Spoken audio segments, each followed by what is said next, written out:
Assalamualaikum warahmatullahi wabarakatuh. Selamat berjumpa peserta didik MTS Al Faruq Bondowoso dalam pembelajaran Quran Hadis. Materi yang akan kita bahas yaitu kekuatan iman melalui beramal soleh. Sebelum pembelajaran kita mulai, alangkah baiknya kita berdoa bersama membaca surat Al-Fatihah agar menjadi barokah. Bismillahirrahmanirrahim. Alhamdulillahirabbil alamin. Arrahmanirrahim. Maliki yaumiddin. Iyyaka na'budu wa iyyaka nasta'in. Ihdinas siratal mustaqim. Siratal ladzina an'amta 'alaihim ghairil maghdubi 'alaihim waladdallin. Amin.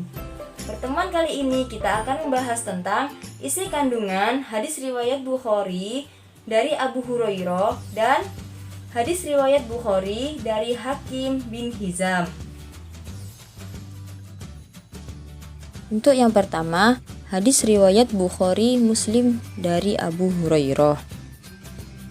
An Abi Hurairah radhiyallahu anhu anna Nabiyyu sallallahu alaihi wasallam qala ma min yaumi yusbihu ibadu fihi illa malakani yanzilani wa yaqulu ahaduhuma Allahumma a'ti munfiqan khalafan wa yaqulu akharu Allahumma a'ti mumsikan talafan.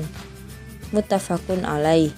Yang artinya dari Abu Hurairah radhiyallahu anhu bahwa Nabi Shallallahu alaihi wasallam bersabda, tidak ada suatu hari pun ketika seorang hamba melewati paginya kecuali akan turun datangnya dua malaikat kepadanya, lalu salah satunya berkata, Ya Allah, berikanlah pengganti bagi siapa yang menafkahkan hartanya.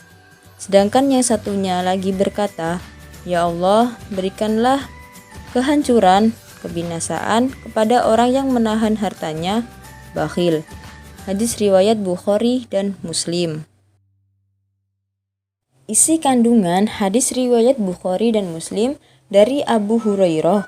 Rasulullah Shallallahu alaihi wasallam menjelaskan bahwa sesungguhnya para malaikat berdoa agar Allah Subhanahu wa taala mengganti harta orang-orang yang berinfak.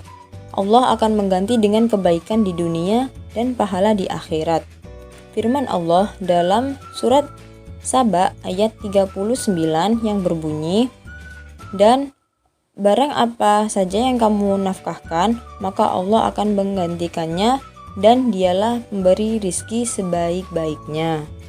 Memperhatikan ayat tersebut, sesungguhnya harta yang diinfakkan tidaklah hilang dari genggaman kita, tetapi sebaliknya Allah Subhanahu wa taala akan menggantikannya, bahkan yang lebih baik dari yang diinfakkan.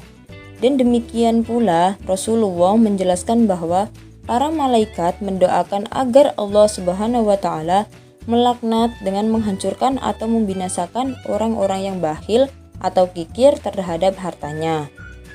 Sebagai orang yang beriman, yakinlah bahwa doa para malaikat pasti dikabulkan oleh Allah. Sudah banyak contoh kejadian dalam kisah-kisah terdahulu bagaimana Allah menghancurkan orang-orang yang bakhil terhadap hartanya. Dan begitu pun sebaliknya, bagaimana Allah menjelaskan kedermawanan orang-orang yang berinfak di jalan Allah. Firman Allah dalam surat Al-Anbiya ayat 28 yang artinya, Allah mengetahui segala sesuatu yang dihadapkan mereka, malaikat, dan orang di belakang mereka. Dan mereka tiada memberi syafaat melainkan kepada orang yang diridhoi Allah. Dan mereka itu selalu berhati-hati karena takut kepadanya. Yang kedua, hadis riwayat Bukhari dari Hakim bin Hizam. An Hakim bin Hizami radhiyallahu anhu anin Nabiyyi sallallahu alaihi wasallam qala hal yadul ulya khairu minal yadis sufla wabda'u biman ta'ulu wa khairu sadaqati an dohri hinna wa man yastaghfif yu'affatullah wa man yastaghni yu'nihillah.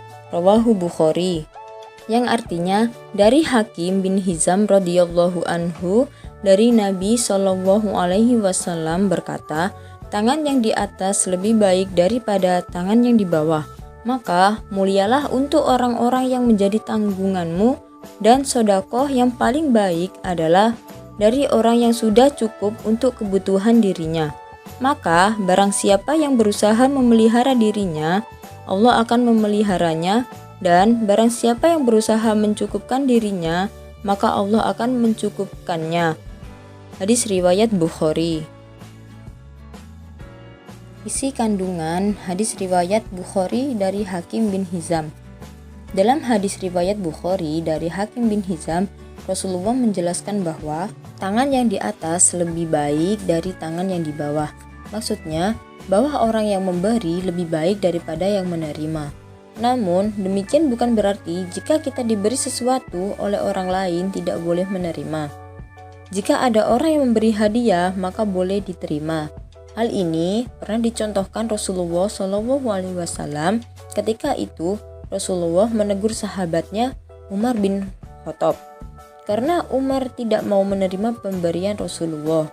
Maka Rasul pun menegurnya sebagaimana sabdanya, ambillah pemberian ini, harta yang datang kepadamu, sementara engkau tidak mengharapkan kedatangannya dan juga tidak memintanya, maka ambillah. Dan apa yang tidak diberikan kepadamu, maka jangan memperturutkan hawa nafsumu untuk memperolehnya. Hadis riwayat Bukhari Muslim. Dengan demikian, jika ada yang memberi, tidak dilarang untuk menerimanya, tetapi dilarang meminta-minta. Meminta-minta dilarang keras dalam syariat, kecuali dalam keadaan sangat terpaksa.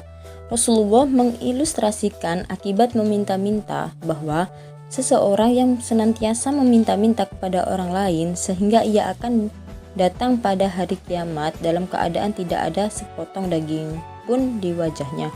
Hadis riwayat Bukhari. Ini menggambarkan bahwa meminta-minta tanpa ada kepentingan yang sangat mendesak adalah suatu kehinaan yang berakibat dosa.